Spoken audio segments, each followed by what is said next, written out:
don't know if I've never used one of these microphones before, so it's kind of interesting. I'm not going to know what to do with my hands, y'all, all right? Because I'm Latina, and that's how we talk, all right? So before I get started, I'm also going to be walking a lot. Before we get started, I'm mad nervous, so let's pray real quick, because, the Lord's. Bow your heads, please. Dear God, I really did not expect to be up here doing this. But, you're the boss. So if I'm up here, it's because I'm supposed to be up here. I planned out what I was going to say, but usually somewhere along the way, you do your thing. So let's hope that the words that are spoken today come from you, not me. And to whoever this message is for, I hope it blesses you, and I hope that we have a good day. Amen. All right. For the girl that was up here just a second ago, not KK. It's sunny now, so God answers quick. Okay. When Pastor K came to the dorm, it was I think it was a little while back, to ask if Dean Jackie or I would be willing to speak for Week of Prayer. And usually, I would say no, real quick, like immediately. Mostly because I never believe that I'm supposed to be the person that's up here, and especially up here. Like, when I talk to people, I like to be down on their level. It seems a little too high up. But I asked Russell, and he said no. Rude. So what I will be talking about today is identity. And then as we go along, it'll connect more to my identity and your identity in God. Now, if you had to describe yourself to us, since we're all here, how would you do it? Just one person. Not everybody at the same time. Wow. Not me. How would you describe yourself? Anybody? Raise your hand. Be polite. Anybody? I know a lot of people in this room. Don't make me call you out. Huh? Proud? I can't hear him. Cloud? Loud. Like you would describe yourself like that? No, you would describe yourself? Oh, okay. You got to work on that just a little. Just a tad. All right? Bro, I couldn't hear you. All right? Here's the thing. I want you to actually think about what you think about yourself. For example, for example, if I were to describe myself, just like our young gentleman here, I would say that I am loud, very, very loud, but most of the time, the first thing I say is that I am very, very blunt, and I am very, very honest. I've had, Dean Jackie and I have cracked up a ton of times because of all the random things that I say. But the thing is, I like being honest because then there's no pretense. There's no underlying agenda. Literally, the reason KK and I talk is because she knows I'm not going to come here and be like, well, I don't know, KK. No. When she comes and she asks me, I'm like, okay, well, I know you. So I think this and this and that because of this and this and this reason. You know those friends who ask you for advice and then they turn around and don't do it? Like, honey, why did you come? Like, no. I don't like the pretense. I don't like kind of like tiptoeing around people. I'm not comfortable that way. But here's the thing. You guys are teenagers, except for the staff. We're a little older, just a tad. You guys are teenagers, which means you guys are in one of the most important phases of your life. And all you really want to do is sleep and eat. Teenager, and I still want to do that stuff, so your 20s are coming. All right? But when you're a teenager, everything that you see, everything that you hear, everything that you're watching, that you're reading, that you're talking about with your friends, absolutely everything in your life, you guys are looking at that stuff and you're absorbing it instantly. Now, since I'm currently 26, I talk kind of like this. Back in the day, this is how things were. Now, especially because I also went to school here for 4 years, graduated from here, not with KK's sister. I was 2 years ahead of her, but I also graduated from here. So I've literally sat where you guys have sat. All right? Now, let me give you a few examples of how old I am. All right? Back in the day, circa 2007, freshman Stephanie walked into Auburn for the handshake. Super unsanitary, by the way. All right? I was doing the handshake with all the staff members, all the students, ASB. Yo, this campus was big. We were coming from BV. That is nerve-wracking. Back then, we didn't have these little handy-dandy phones. Not everybody, at least. All right? Much less a touch phone that would give you access to the entire ability and knowledge of the internet. All right? Which means if I asked it a question, right now you can ask Siri any question and she'll come up with the answer. Unless you're in the ad building, because then they're going to take it away. All right? Don't do that. Now, can somebody, I'm going to give you another example. Can somebody tell me, a teenager, all right? Staff members know a little too much. A teenager. When is Election Day in the United States? November what? The 8th? No. But he got November. No. And? Talk louder for me, honey. No, I want to know the date. November 2nd. Usually, she's right. Usually it is November 2nd. Now, not to embarrass anybody else, but who didn't know the answer? All right. Now, I remember one day I went home and I was talking to my dad.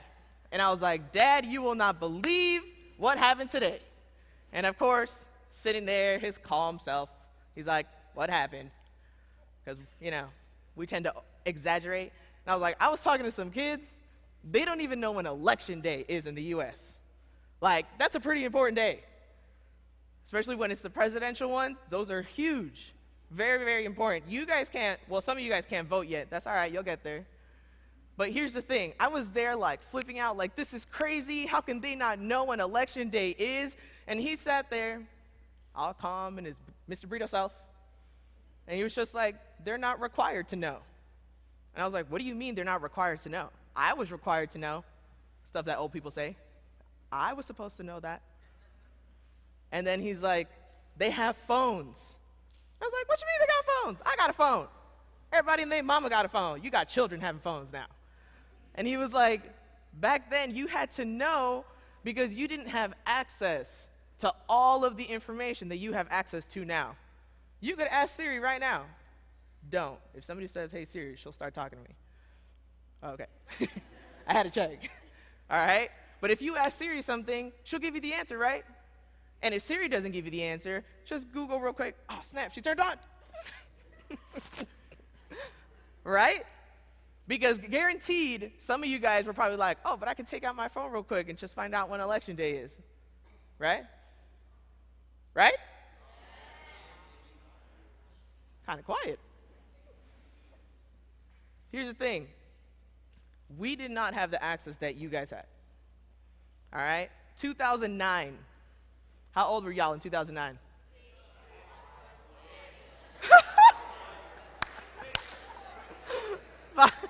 I heard 4, 5, and 6. And 8, 5.5. 2009. All right. Y'all answered the question. Much appreciated. All right. 2009. Fall of 2009. I was 16 years old. So y'all were babies. All right? Now, as a teenager, I had no idea who I was as a human being, much less who I was spiritually and with God. Now, I'm 26 now. I have been in the church, the Adventist church, for 26 years. My parents raised me Adventist. They told me all the rules, of which there are plenty. They told me how to dress. They told me how to act to people. They taught me all that stuff. Every single thing. And most of it did not change. All right? Now, growing up, I come from a people of color background. My parents come from this small island that is joined with another country. It's called Dominican Republic. And on that same island is Haiti. Now, the reason I bring this up is because growing up, my mom said these following things in this exact order. Just to let y'all know, some of you guys might be offended. She said, "You're Dominican first, Adventist second, American third." Now, the reason I say some of you guys might be offended is because it sounds like I'm putting my country, Dominican Republic, above my beliefs, Adventist, above where I actually was born and grew up, American. Why do you guys think this is important? Dominican, Adventist, American. My parents are not white, which means coming from a different country, they were raised in a very specific way. And in Dominican Republic, you raise your kids the way you were raised. And then your kids raise their kids, and the great-great-great-grandkids, and all the way down the line, somebody's still getting spanked. All right? Because that's the way the world works. So growing up, I was like, all right, I'm Dominican. Born in New York, like many Americanized Dominicans are, in the Bronx. That's where we're from. And when I was little, we moved to Washington. Washington does not have a lot of Dominicans, let me tell you. All right? Sometimes we miss that. After the Dominican thing, Adventist. How do you raise a Dominican American Adventist in Washington State when you are from Dominican Republic, you grew up dirt poor, and I don't mean poor like you can get like on food stamps. I mean poor to the point that they owned one pair of underwear, you wear it that day, wash it, hang it up to dry, the next day you're wearing it again. So poor that my mom, her sister, my tia, she would go to school in the morning in her uniform, come back, my mom would then put on the uniform, and then go to school in the afternoon. That's how poor.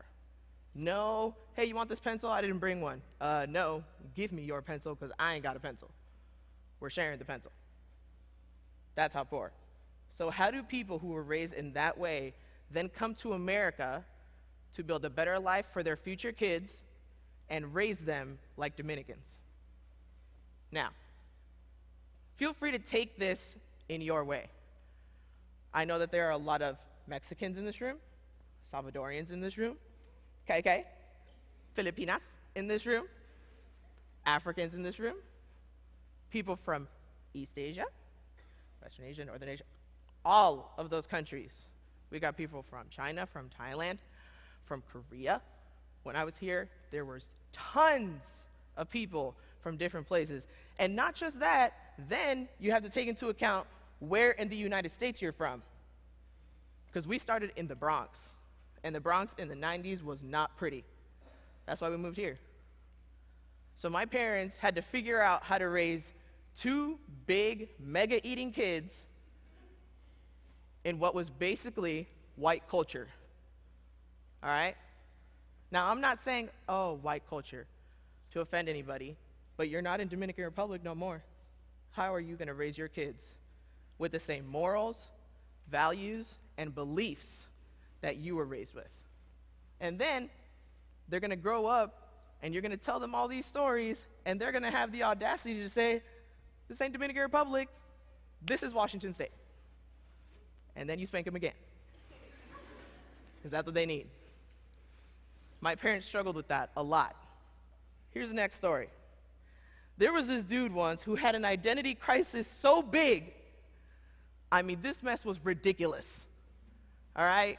He was born in the richest family, in the richest country, the best country in the world. This guy went to the best schools. He was looking fine. He was a good-looking dude.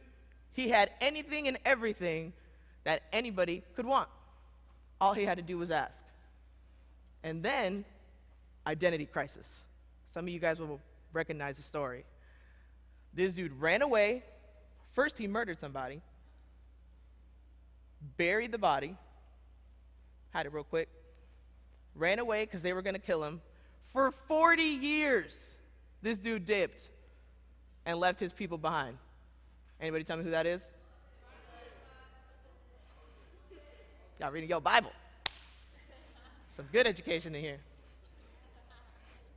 That's good. Moses. This dude left to be from a prince for 40 years to be a shepherd, which means he was literally watching animals all day long and protecting them, raising them, all that stuff. And he only went back to his people when God told him to. And he doubted every step of the way. God told him, just go. Do what I told you, save my people. Which really should have been, just go. Do what I told you, save your people, who you left for 40 years. They were slaves, bro, for hundreds of years. This guy had a big identity crisis. He had no idea who he was when it came to God. That's why when God said, go, I got you, he was like, what you talking about? You got who? I'm supposed to do what? I have to go talk to all these people? What am I going to say? Why would they believe me? That's a good question. He doubted, but God still had his back. Now here's the thing. When he was building himself up for 40 years after he ran away, who did he use to build himself up? Feel free to answer. Who to use?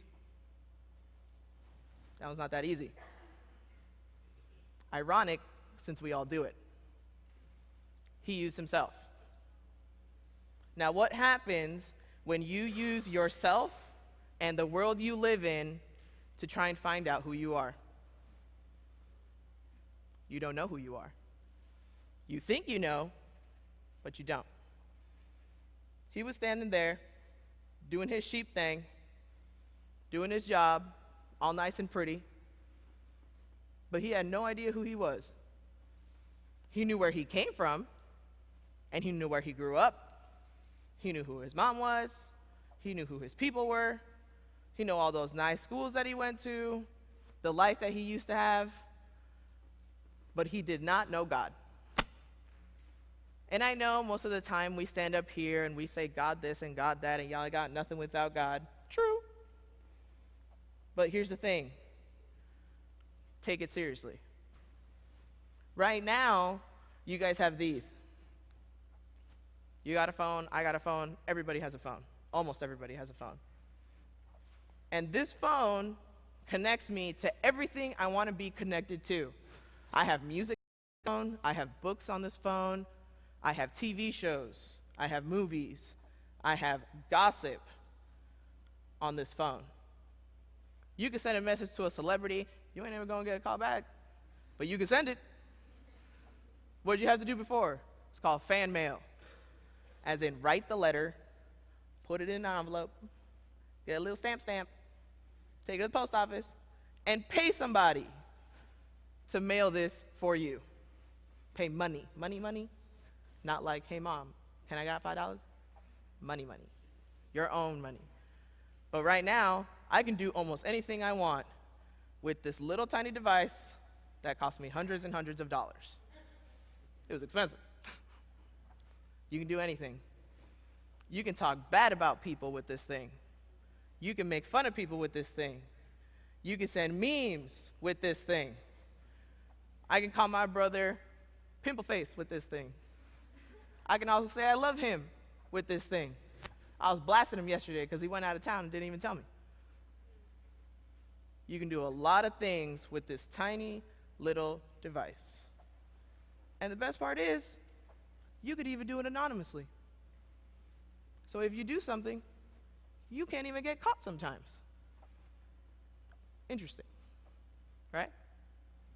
But the thing is, you guys grew up with this device. We grew up in a backyard of an apartment complex, which is like everybody's backyard is everybody's backyard. It ain't yours. It's just a big old field. You know how we played? With people. I'm not saying it's wrong to stay in your in your room playing video games. I'm not saying it's wrong, but times have changed. And times will continue to change. Everything that you guys are wearing right now is not new. It's all come back into fashion. You know those pretty little scrunchie? There it is. Hold that up for me, Nia. Hold it up. You see that right there? Even a year ago, they would have been like, honey, you in the 90s? The 80s? Why are you wearing that scrunchie? That shirt right there that she's wearing. Stella, stand up. That shirt. Oop, Dean Jackie's wearing it too. A few years ago, that wasn't in fashion. A few years ago, wearing something with the logo. Stupid. In fact, now, you got people wearing shoes, wearing hats, with the tag still on it. Look at how much these cost. Look at my hat. I'm looking tight. All of that comes back. Y'all ain't inventing nothing. Everything comes back. But the thing is, times change. And they always change. I'm constantly complaining about the fact that there are people who wear glasses who don't need them. Like, literally to the point where I wear my glasses, I'm wearing contacts right now, I'll wear my glasses, and somebody has the audacity to come in, are those real? Are they real? What you talking about? I'm blind, girl. Of course they're real. My glasses were expensive. These things cost a lot of money. Praise God for insurance. Struggle is real. Glasses that you don't need. It's amazing. Fashion is a serious problem. It's too much. Because let me tell you something. Let me tell you something. 2009, all the skinny jeans that you're wearing right now, that was a problem. I remember hearing about it at school. Staff members. I get like, skinny jeans. And I'm like, oh yeah, they look pretty cool. We've been wearing bell bottoms for 20 years. Skinny jeans. They seem really tight. You're right. And at the very beginning, they weren't made to accommodate everybody's body type. All right?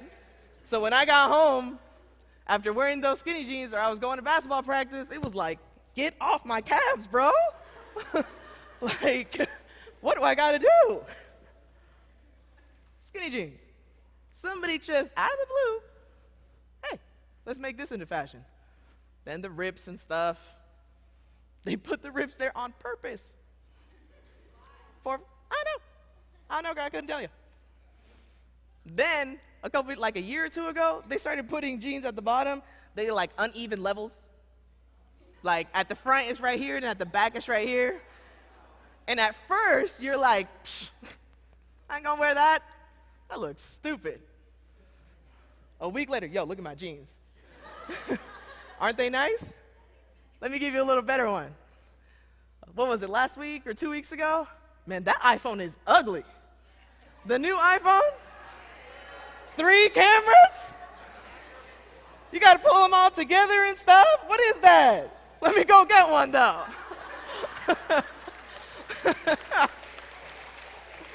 Let me go buy that real quick. And Android, please. The quality. 3 cameras and y'all tripping. And then I hear one girl, oh, it comes in purple. Purple? I wasn't going to buy it, but now they got it in purple. This world is a fascinating place. That's one of the best things about working in the dorm. Everybody comes from a different background. Every single girl in my dorm has lived a different life, and now we're all in the same place, my bad. And you got the ones that are loud, you got the quiet ones, you got the ones that are in between. You got girls, Faith, who come into the office just to knock out. You need something? No. She'll even give you a little tone. I don't need nothing. Why you asking? My bad. And then, can I have an otter pop? That's Faith. We're all different. Times change.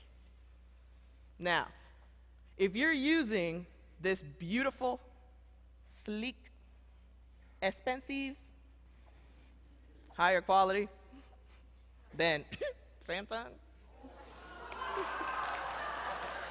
if you're using this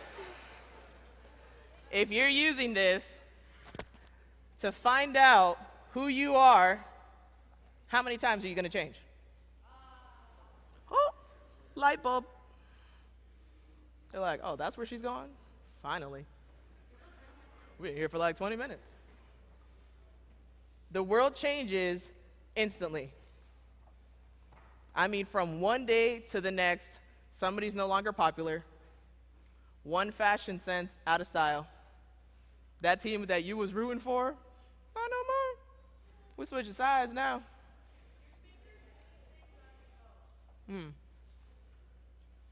Everything changes. If you're using this to define who you are, you won't know who that is. You are not going to know who you are based on this device. Now, nowadays, you guys hear this all the time. You're on your phones all the time. Hispanic moms even go crazy. You sick because you always on that phone. What you talking about? What you mean I'm sick because I'm on my phone? My stomach hurts, Mom. It's because you always on that phone. A plus B does not equal C right now. That don't even make sense. But here's the thing. This is where you get all your information. I'd say TVs, but y'all, well, dorm kids, they live here a lot of the time. And sometimes they watch TV, but here's the thing. This is your TV too. You can see, my dad's calling me. You can see Netflix on that phone. Netflix? Hulu? Amazon Prime. The other ones don't matter. You have access to hundreds of TV shows, thousands of movies, millions of songs. Now, I used to be like, songs?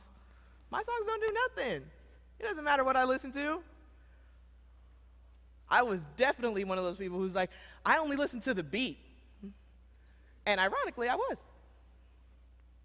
One time, me and my friend were chilling in my apartment, and we were listening to music off my phone, and I was singing the words, and she stopped me. She was like, Stephanie, do you even know what you just said? And I was like, what? What did I say? And she was like, bro, that song is super inappropriate. And I was like, for real? I didn't even know that I knew the words, bro. The beat. Literally. And I already had the words in my head, and I had no idea. The music you listen to changes. The songs you listen to, y'all even know throwback songs. And throwback was 2009. Which is like, yeah, that's kind of, throwback.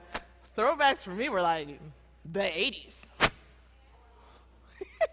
You got people in the 80s like, we love the 80s. Music was tight. Hair was big. That's probably going to come back soon. Good luck. I ain't doing that. Everything changes. So if you live by this device, by your TV, by your Xbox, ooh, we're hitting it home now. Your PS, whatever number it is now. I had the first one, yo. That's how old I am. 2K whatever, which the graphics, by the way, on point.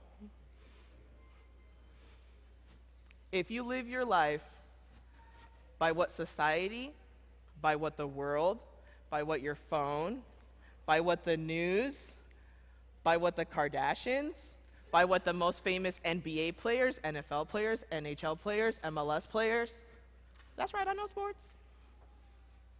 You will constantly be changing, and you won't know who you are. And I'm not saying that it doesn't extend into other areas. Because, yeah, I like sports, but I love reading more than almost anything in this world. I love books. Nerd alert. Now, here's the thing. Has anybody ever read a book and adapted some of the characteristics of a character? Yeah. Has anybody ever seen a celebrity on TV? And you're like, oh, I like what she's wearing, though. You know how they film the incoming, class of NBA players coming off that bus, all these 6-foot-something dudes dressed in all these nice suits, looking fresh because they about to be drafted. You look at that, you're like, ooh, this guy's looking fly right now. Look at that suit. I didn't even know we could wear that color. I didn't know that it was cool. Very interesting little word, cool. Makes you do a lot of things. Everything changes. You know what doesn't? This book right here. Give you $5 if you guess what it is.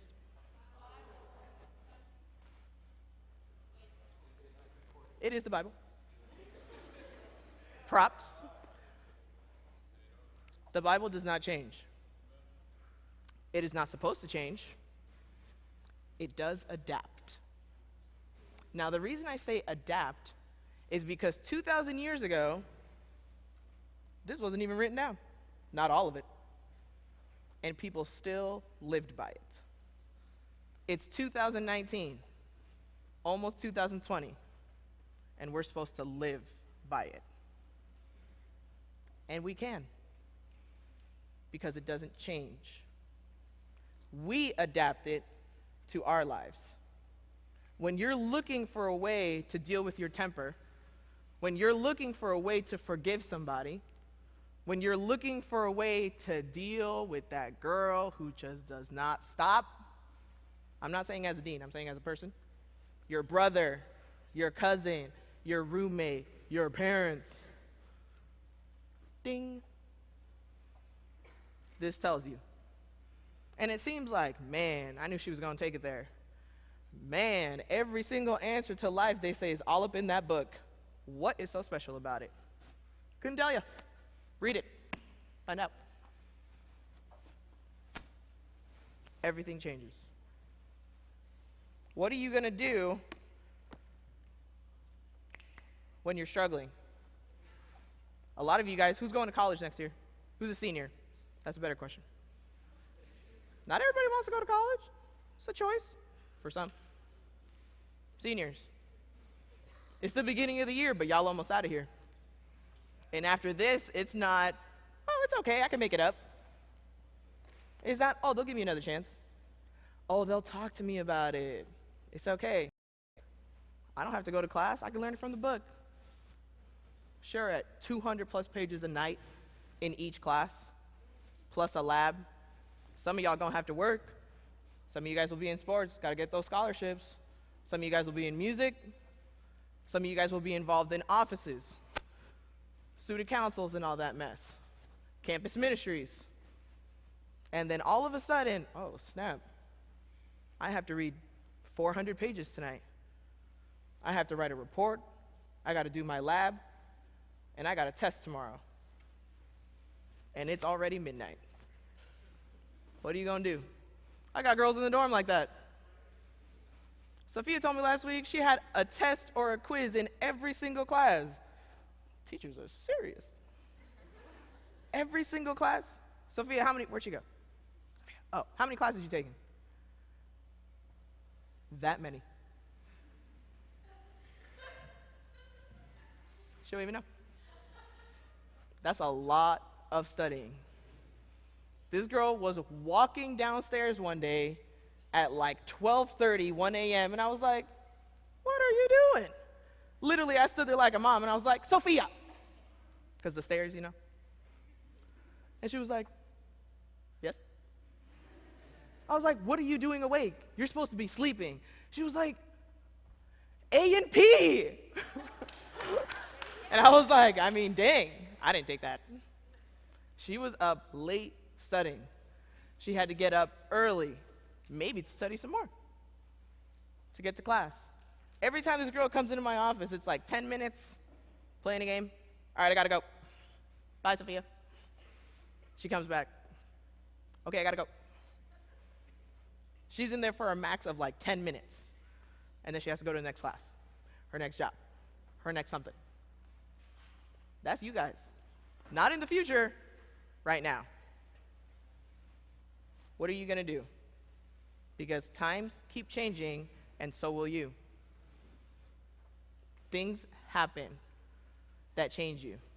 But the world always changes. Count on it, bet on it. Sure, some things come back, but things always change. Now, the whole point of identity is to know who you are, is to find out who you are.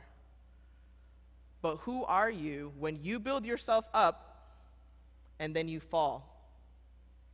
Who's going to pick you up when you don't want to get up? How are you going to build yourself up?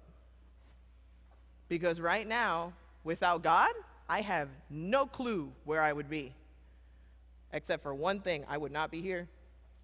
I've actually asked my mom that before. I'm like, Mom, what if we were Catholic? She's like, ooh, Lord, you'd have piercings all over the place. We'd be having parties all the time. She's like, we'd have people at the house. We'd be going to mass. She's like, we'd kind of be like, one of those like in-between kind of people. Everything changes, and everything makes a difference. When I was trying to look up a verse that would correlate to this, I found one in Jeremiah. Now, you guys can't be on your phones, but it's super easy. Jeremiah 1:5. Chapter 1, verse 5. And it says, I knew you before I formed you in your mother's womb. Who's heard this one before? I knew you before I formed you in your mother's womb. Before you were born, I set you apart. Now, I'm not going to finish the last line because I want you to focus on those two. I knew you before I formed you in your mother's womb, before you were even formed. First of all, how can you do that? I don't even know. Which means he knew who you are, how you were going to be, how you were going to grow up, whether or not you would like Brussels sprouts. He knew it all. He knew if you were going to like sports, if you were going to be on the team, if you were going to graduate, if you were going to be nice to your parents, if you were going to be nice to your friends. He knew it all.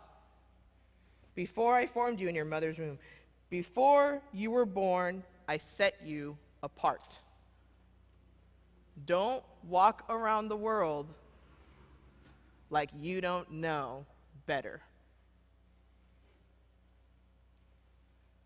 One time, I was talking to one of my best friends, and she was telling me, we're getting to that, well, we've been at that point, where Hispanics get very invasive, and they ask the following question. You got a boyfriend? Do I have a boyfriend? Now, this girl graduated from university basically on her own, kind of on her own. She worked all 4 years. She was a part of school offices, school councils. She had her jobs. She took full loads every year in class. She graduated. She was working every single summer to get that dream job when she was out of college. And now she's working on her master's degree while working full-time in Seattle. And she has to travel there every day. That's a lot of traffic and a lot of gas money. And then the first thing that she hears is, "Do you have a boyfriend?" Personally, I'd be a little offended. Look at all the work that she did. And then all that matters, you got a man though? Growing up, I heard this question over and over and over.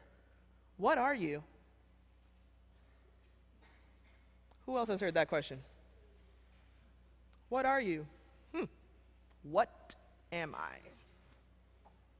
Solid question, if not incredibly offensive. So I started doing this. I'm currently a Homo sapien. We have yet to evolve. And they were like, "What?" And I was like, "Oh, Homo sapiens are humans." And they're like, "Yeah, I know, but what are you?" And I was like, "Oh, I'm a female." They're like, "No, like what are you? A woman?" I was like, "Damn, we struggling today." And then, finally, I'm getting a little testy by this point. They go, "No, but like, where are you from? Like, what's your ethnicity? Is that the right word?" "Oh, you want to know where my family is from? We're Dominican. I'm a Latina." "Ooh, Latina. You said it with the accent." "No, I said it the right way. Latina. I'm Dominican." I still get that question. And then, sometimes it even gets followed by this: "What are you, like, half white, half black?" "No, bro, I'm Dominican. Dominican Republic, you know, that small little island down south." They're like, "But you don't look Dominican." "My bad." Genetics, bro. They're like, "Why are you so white?" Ask God. I couldn't tell you.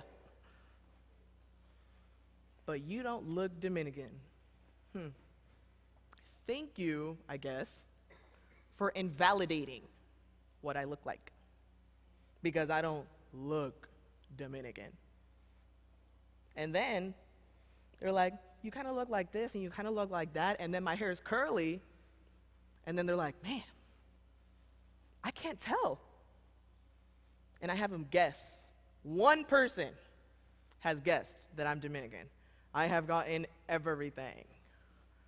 Half this, half that, half white, half black, Samoan, Tongan, Asian. So many things. Now, I'm not saying you have to know where I'm from. I'm not famous.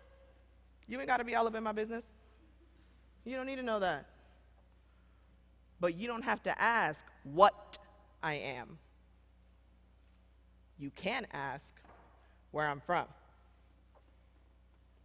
No offense with that question. What I am makes me seem like I'm just an object. What is this? What is that? I don't say, "Who is this?" or "Who is that?" or "Who is this lamp?" I say, "What's that?" Because you're talking about a thing, not a human being. And have you noticed, when they say, "Who are you?" "Oh, Stephanie Brito." Let's be real. Stephanie Brito. So they don't hug me. I say my name. I don't list characteristics. I say my name. Funnily enough, I used to introduce myself like this. "Oh, hi," especially with Hispanics. "Hi, I'm Stephanie Brito. I'm super mean and I'm super honest." And they were like, nice to meet you." And I'm like, "Cool, I'll see you later." And I leave. And then later on, I say something a little mean and they're like, "Oh, you mean, girl." And I'm like, didn't we cover that? The first? The first meeting? Okay. They didn't believe me. My mom got annoyed that I started introducing myself like that. She's like, you're so nice. You're nice to everybody. You're so generous to you, Mama. She's like, you're always giving people hugs. I'm sorry, what? And yes, I grew into that person because of that book. And through that book, I learned what God wanted to tell me. Because I wouldn't be back here at this job if he didn't want it to be so. And some of you guys are like, yeah, but you must have applied and like called and like the whole interview thing. And then they go like this, how long have you and Dean Jackie known each other? I met her in June, bro. And they're like, what? I'm like, yeah. I would not be here if God did not want me to be here.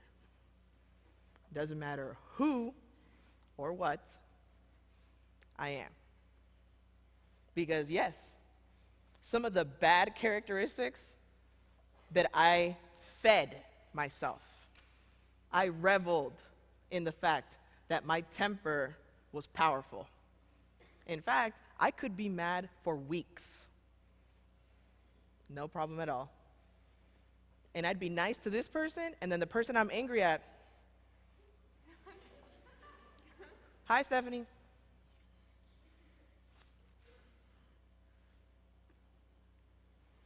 I liked it, the anger. Why? Because anger brings power. What else does it bring you? Unhappiness. You're constantly angry about everything. Nobody who is angry that much can be happy. How do you change that? One day I got so sick and tired of it, I'm like, this is exhausting. Being angry all the time? Who wants to be angry all the time? And it's a cliche. They're like, oh, she gets mad about everything. And then you get offended, like, I don't get mad about everything. And now you're mad about the fact that they told you that you get mad about everything. Like, maybe I do get mad about everything. How do you change yourself? How do you find yourself in a world that doesn't appreciate people who are themselves? Because now I walk through life, I walk across this campus, I walk in the gym, I walk in the dorm, I walk in the ad building like I own it. You wanna know why?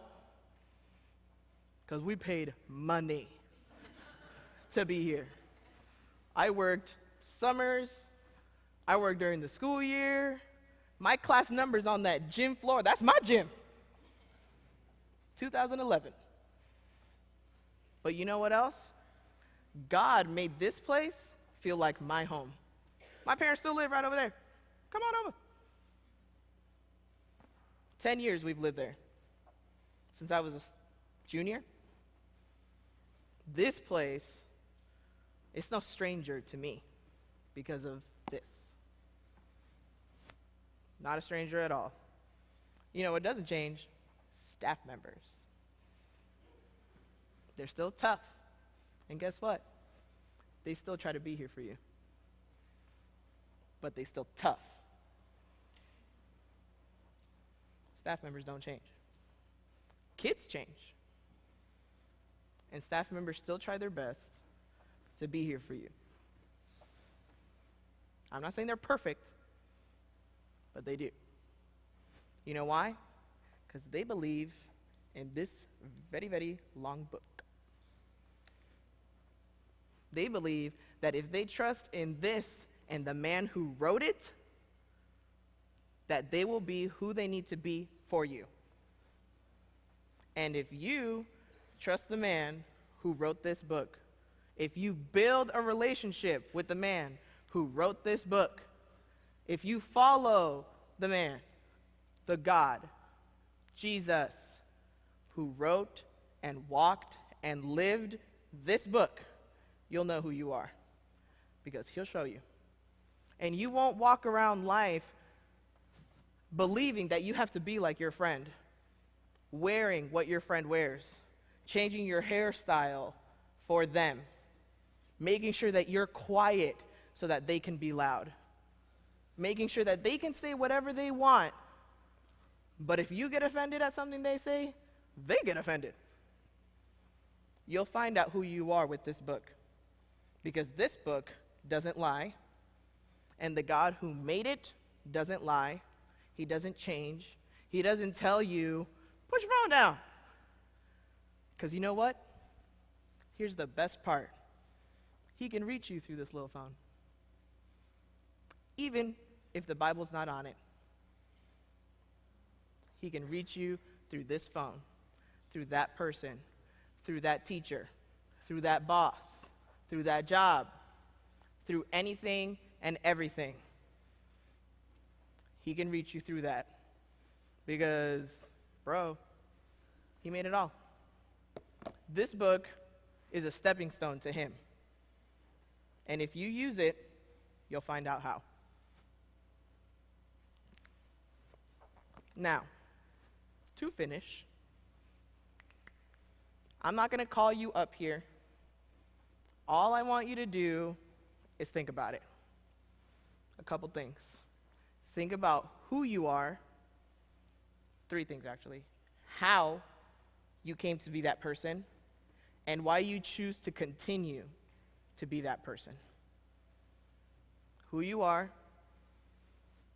how you came to be this person, and why you choose to continue to be this person. Because your identity is on you, and your identity with God is on you and him. Not alone, you and him. Can you stand up so we can pray?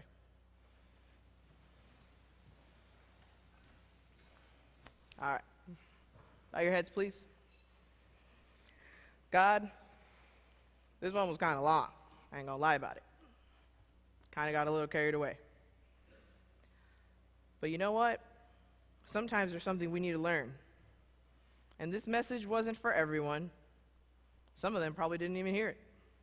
And that's okay. It's not for everybody. But we know that you can change who we are. And we know that if we ask, you'll always be there to help. We know that you have our back. We know that you can tell us who our friends are supposed to be, how we're supposed to act, what we're supposed to like, what we're supposed to wear. Because in the end, with you, those things don't matter. We'll wear what we wear with pride because we're doing it for you. We'll live our life. We'll walk through life. We'll walk across this campus with pride and joy because you are there. Be with us as we continue on. Thank you so much for the opportunity for me to stand up here. It's not special just to me, but I appreciate the privilege. In your name, amen.